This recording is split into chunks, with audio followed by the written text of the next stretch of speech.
एक जंगल के कोने में एक कुत्ता और एक बिल्ली रहते थे। दोनों अच्छे दोस्त थे, लेकिन कुत्ता हमेशा बिल्ली का मजाक उड़ाया करता था। तू कितनी छोटी सी है, न तेरे पास मेरे जैसे तेज दांत हैं, न तू मेरी तरह अपनी पूंछ हिला सकती है। अगर कोई मुसीबत आ जाए तो तू क्या करेगी? बिल्ली चुप रहती थी, क्योंकि उसे मालूम था कि समय ही सब कुछ सिखाता है। एक दिन दोनों जंगल की गहराइयों में घूमने निकल पड़े।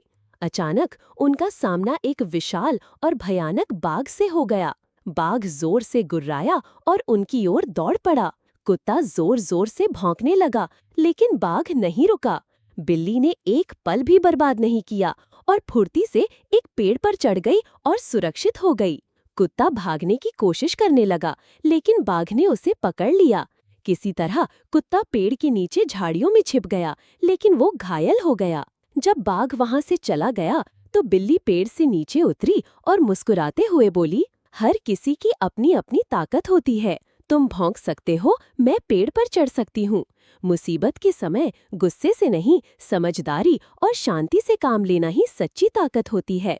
सीख: कभी किसी को कमजोर मत समझो, हर किसी के पास अपनी एक खास ताकत होती है। अपनी ताकत को पहचानो और उसे सही समय पर इस्तेमाल करो। संकट के समय गुस्सा नहीं, बल्कि धैर्य और समझदारी ही सफलता की कुंजी होती है।